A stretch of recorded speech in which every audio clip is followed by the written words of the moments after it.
বলরামের অবতার। ঠিক আছে, আমাদের এখানে কোনো সংশয় আছে? এগুলো আমাদেরকে এক প্রশ্নের এক উত্তর বলে দিতে হবে। যে কেউ প্রশ্ন করলে আমাদেরকে একবার এক চান্সে বলে দিতে হবে। ঠিক আছে, এই তত্ত্বগুলো জানার জন্য আমরা এই মনুষ্য জন্ম পেয়েছি। ঠিক আছে, এই তত্ত্বগুলো কিন্তু পশু পাখি কীট পতঙ্গ গাছপালা এরা জানতে পারবে না। পারবে কি? কিন্তু আমরা মনুষ্য জন্ম লাভ করেছি, আমরা জানতে পারবো না? এখন বলতেছি আমি, আপনারা বুঝতে পারতেছেন না? অবশ্যই পারতেছেন। কিন্তু পশু পাখি, এখন কুকুরকে যদি এখানে এনে বলা হয় তুমি এখানে বসো, তোমাকে আমি ভগবানের কথা বলবো, ও কি বুঝতে পারবে? কিন্তু আমরা বুঝতে পারতেছি। এই জন্য মানুষকে বলা হয়েছে উত্তম জীব। হ্যাঁ, শ্রেষ্ঠ জীবন আমরা মনুষ্য জন্ম পেয়েছি। 84 লক্ষ জনি ভ্রমণ করার পরে একটা মনুষ্য জন্ম পেয়েছি। এটা কি কুকুর বিড়ালের মতন আহার নিদ্রা ভয় মৈথুন এগুলো করার জন্য না, আমাদেরকে উচ্চতর একটা কাজ করতে হবে। ঠিক আছে, যেটা এই পশু পাখিরা করতে পারতেছে না, নিম্নতর জীবগুলো করতে পারতেছে না, হ্যাঁ, সেটা আমাদেরকে করতে হবে। কি? এটা এই যে ভগবত তত্ত্ব জ্ঞান।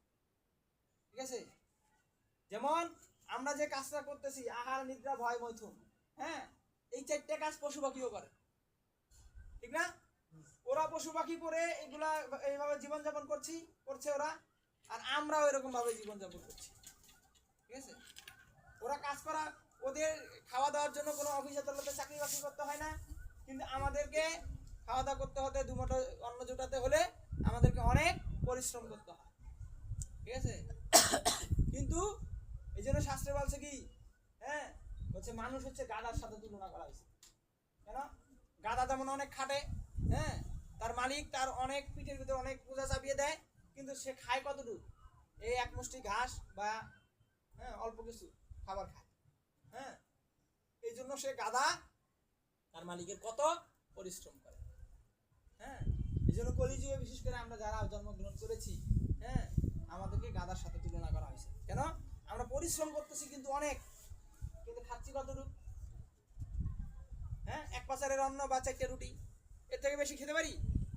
হ্যাঁ, কিন্তু আমরা পরিশ্রম কত করছি? কিন্তু এই এক পাচারের রুটি অন্ন আর 4টে রুটি, এই প্রকৃতিতে খাবারের কোনো অভাব নেই আমাদের জন্য। ভগবান এত কিছু আমাদের জন্য সৃষ্টি করেছেন, হ্যাঁ, যে এগুলো এই এতটুকু খাবারের জন্য আমাদের এত গাদার মতন খাটতে হবে না। হ্যাঁ, কিন্তু মহাজনা বলেছে যদি তোমাকে খাটতে হয় তাহলে তুমি ভগবানের জন্য খাটো। ঠিক আছে, কিন্তু আমরা কতটুকু কে করছি এই কথা? মহাজনদের কথা আমরা কে পালন করছি? তাহলে আমাদের অধপতন হচ্ছে এইভাবেই।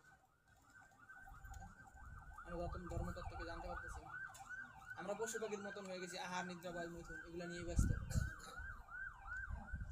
এই জন্য যেহেতু আমরা মনুষ্য জন্মটা পেয়েছি, হ্যাঁ, আমাদেরকে মনুষ্য জন্মটা সার্থক করার জন্য, হ্যাঁ, আমাদেরকে এই সাধু সঙ্গ করতে হবে।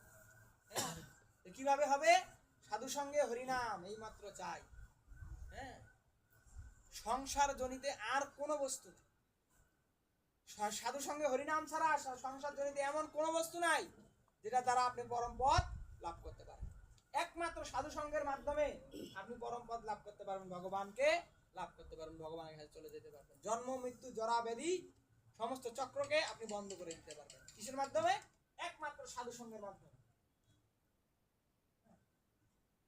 যে অনেক বড় প্রেসিডেন্ট, এই যে ডোনাল্ড ট্রাম্প, হ্যাঁ, সে কি পারবে এই জন্ম মৃত্যু চক্রকে বন্ধ করে দিতে? সেই কার্যটা যে করতেছে, কিন্তু তাকে তো সবাই পৃথিবীর মানুষ সম্মান করতেছে, তাকে তার অনুসারে চলতেছে, এতে কি লাভ হলো? বলছে এই পরবর্তী যে জন্মে সে কি হবে জানেন?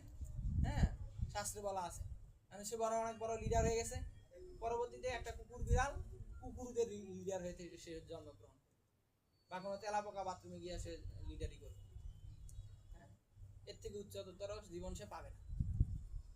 হ্যাঁ, এই যে গান্ধীজি ইন্ডিয়ার, শিলপ্রপাত বলেছিল গান্ধীজিকে, যখন গান্ধীজি তাকে শুট করা হয়, হ্যাঁ, হত্যা করা হয়, তার 1 মাস আগে শিলপ্রপাত তাকে চিঠি পাঠিয়েছিল, হ্যাঁ, যে দেখেন আপনি এত কিছু করছেন, মানুষকে সন্তুষ্ট করার জন্য, আপনি তারপরেও কিন্তু আপনি কাউকে সন্তুষ্ট করতে পারতেছেন না। আপনি একটা কাজ করেন, আপনি এগুলো ছেড়ে দিয়ে আপনি 1 মাস অন্তত ভগবত গীতা প্রচার করেন, ভগবত গীতার বাণী প্রচার করেন। প্রভুপাদ ইস্কনের প্রতিষ্ঠাতা আচার্য এই গান্ধীজির বন্ধু ছিলেন, তার একই ক্লাসমেট ছিলেন, একই কলেজে পড়াশোনা করেছিলেন। ঠিক আছে। তখন গান্ধীজি এটা সে এই চিঠিটা পাঠিয়ে সে বলে মনে করেছিল যে আমার এই চিঠি কখনোই গান্ধীজির হাতে যাবে না। হ্যাঁ, তো তারপরে কি হয়েছে, তার 1 মাস পরে, ঠিক 1 মাস পরেই গান্ধীজিকে হত্যা করা হয়।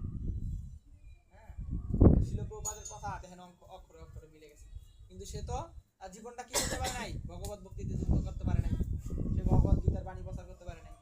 হ্যাঁ, কিন্তু ভগবান বলছেন, হ্যাঁ, যে ভগবত গীতার বাণী প্রচার করবেন সে হচ্ছে নচে তস্মাৎ মনুষ্যেষু কশ্চিৎ যততি সিদ্ধ হয়। হ্যাঁ, সে এই মানুষের মধ্যে সে হচ্ছে আমার সব থেকে প্রিয় ব্যক্তিকে যে কিনা এই ভগবত গীতার বাণী প্রচার করে। ঠিক আছে, আপনারা দেখবেন গীতার মধ্যে ভগবান 67 বা 68 শ্লোকে এই কথা বলেছেন, যে ভগবত গীতার বাণী প্রচার করবে সে হচ্ছে আমার প্রিয় ব্যক্তি। আমরা যদি ভগবানের প্রিয় ব্যক্তি হয় তাহলে আমাদের কোনো সমস্যা থাকবে?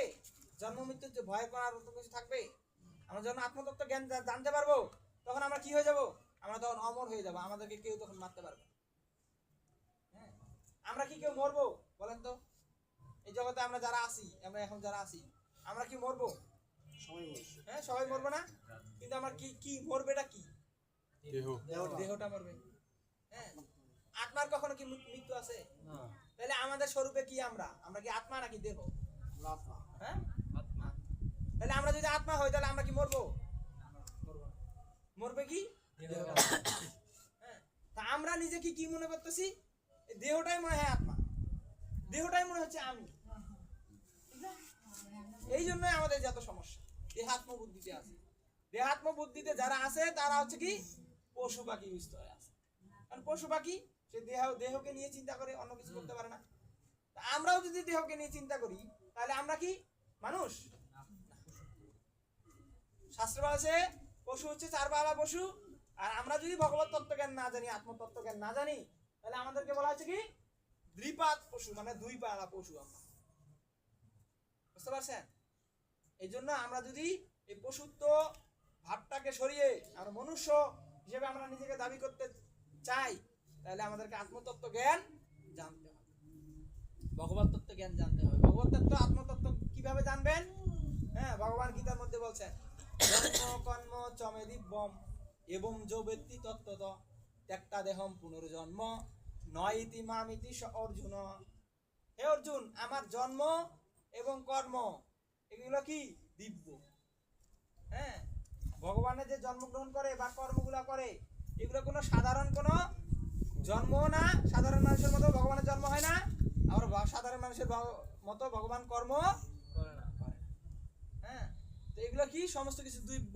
এই সমস্ত তত্ত্ব আমাদেরকে পুঙ্খানুপুঙ্খভাবে জানতে হবে, তাহলে আমাদের কি হবে? বলছে তাহলে আমরা ভগবানের কাছে চলে যাব, তখন আমাদের আর এই জড় থেকে ফিরে আসতে হবে না। ঠিক আছে, আপনারা চেষ্টা করবেন। হ্যাঁ, আপনারা অবশ্যই বুদ্ধিমান ব্যক্তি।